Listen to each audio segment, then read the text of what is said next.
What's good, fam? This your main man, KC for L, King Self for Life, Wrestler Takes. This past week, we had a lot of things transpire in pro wrestling.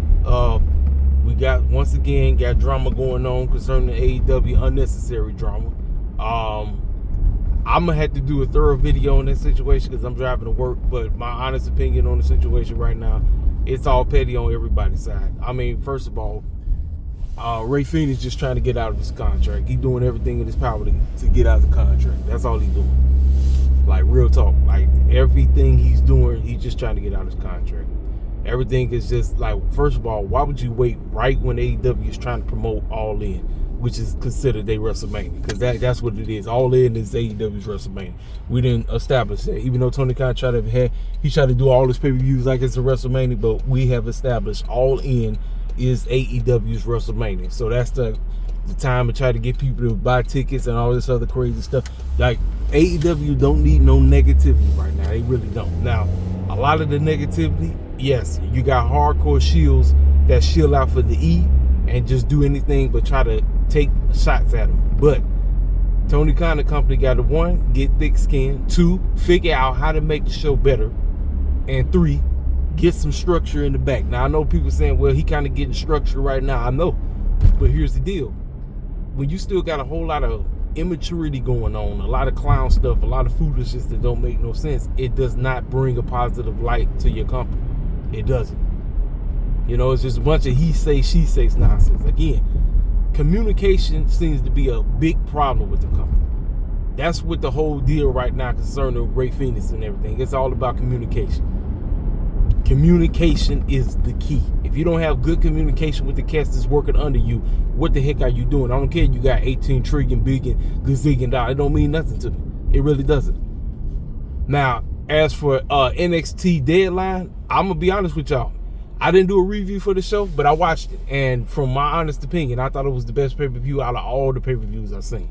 Now, when I say that, doesn't mean I'm giving it a 7. Doesn't mean I'm giving it an 8 or 9 or 10. My honest opinion is the show was a 6. But it still got the highest grade from Survivor Joke and Filler Jokes, if you get my drift. So, a lot of people was complaining about the men's main event, which was the co-main event, because the women got the opportunity to main event. Ladies and gentlemen, I'm going to be 100% with you. Listen, no disrespect to Miss Julia. No disrespect at all. None whatsoever. I have no disrespect towards her. Young lady is doing the thing right now. Obviously, she won the Iron Survivor for the women, so that automatically makes her the #1 contender for Roxanne's NXT Women's Championship. But I'm serious, y'all. I don't know what the hype is. I'm trying. I really did. I said I'm gonna give this young lady a couple of months. I'm gonna give it a couple of months to see what's the hype, and I don't see it. I genuinely don't see it. And the new young lady that came through, I don't know her name, young lady with the red hair, she did a couple of things. But to me, the standout out of that entire women's matchup was none other than Miss SoCal. That girl dominated. Formerly known as Maddie, I forgot her new name. She showed me a little something. She's still on that, you know, like I said, I don't know if she ever went to Bianca and apologized for that white supremacy boy job she was doing. But she showed me, even though she didn't get a pin, she showed me a little something. Even though she constantly kept getting put in the penalty box. Seemed like that's all everybody was doing was pinning her. And Stephanie Vacure, ladies and gentlemen, I'm gonna be 100% with y'all. The only reason she in the E is because of the matchup between her and Mercedes. That's the only reason. The men's Iron Survivor was actually pretty solid.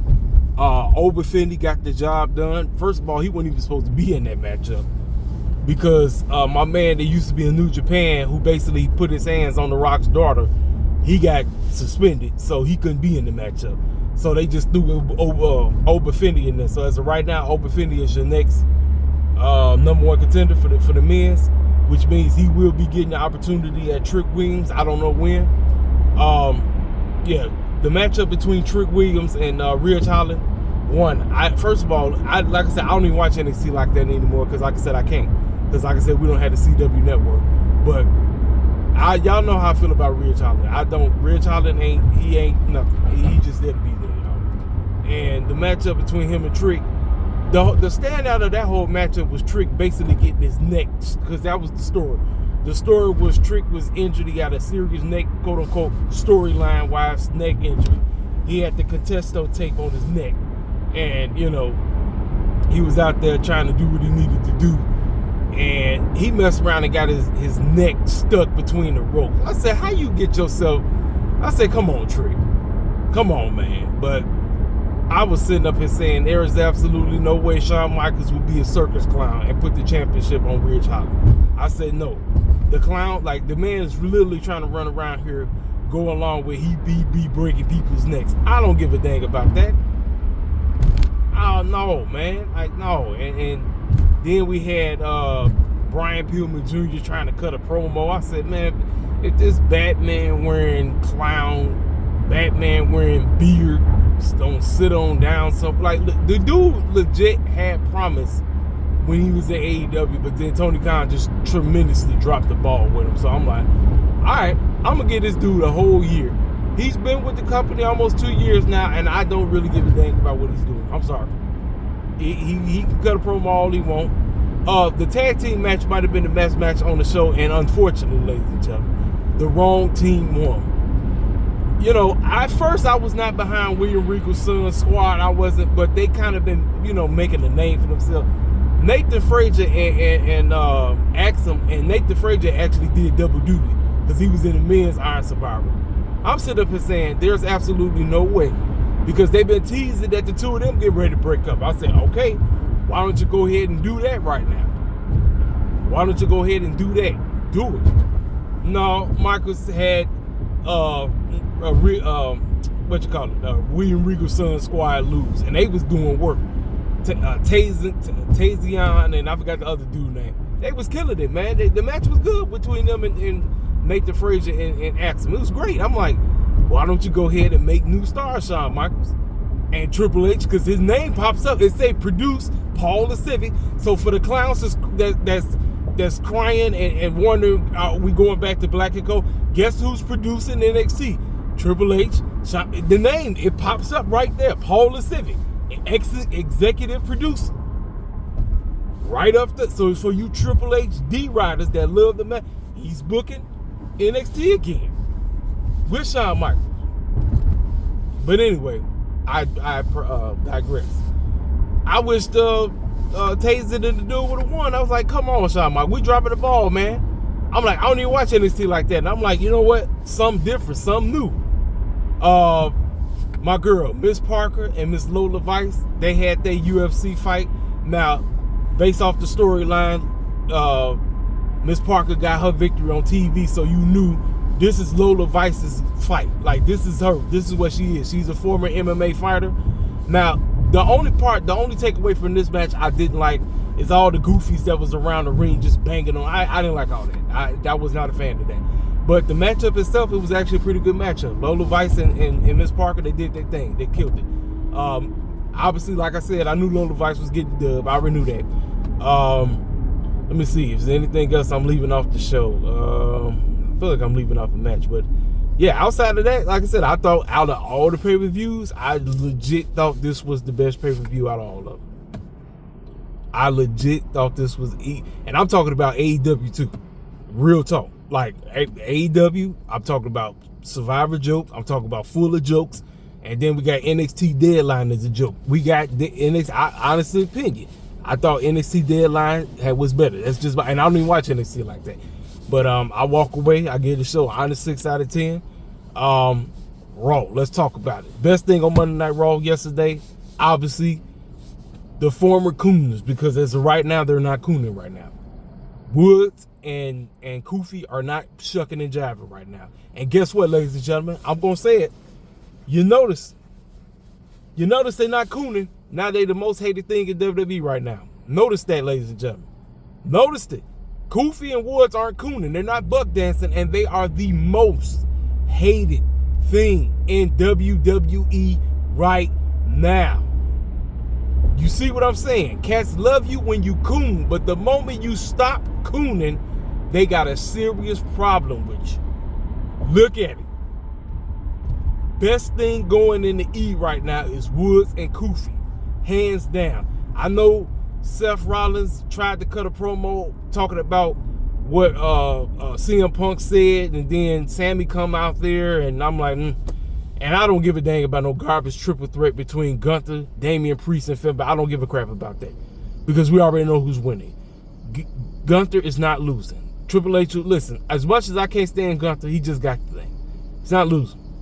Now, the two clowns that's losing more than likely will be Liv Morgan and Cody Rhodes. Outside of that, I honestly, real talk, like, I'm serious, real talk. I honestly don't give a dang about Saturday Night main events.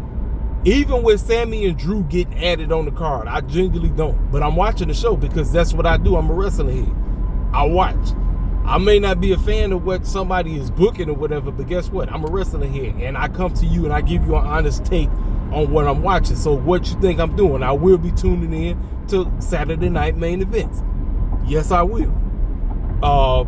But yeah, outside of that, this United States tournament thing or whatever, I'm like, if it's not going to bring more attention to what the women are doing, it's like we just got another championship. Like, we destroyed Anthony Khan for having 18 billion belts that don't mean nothing. If you fall prey to the same thing, guess what? I'm going to be on your helmet. You see, this is one of the biggest issues with the IWC. Nobody knows how to stay on nobody's helmet unless they dislike what they're doing. If they love what they're doing, even though they're not bull jabbing, sorry about that. Even though they're not bull jabbing, just lost my train of thought, man. Shoot, Cash just trying to call me out of nowhere.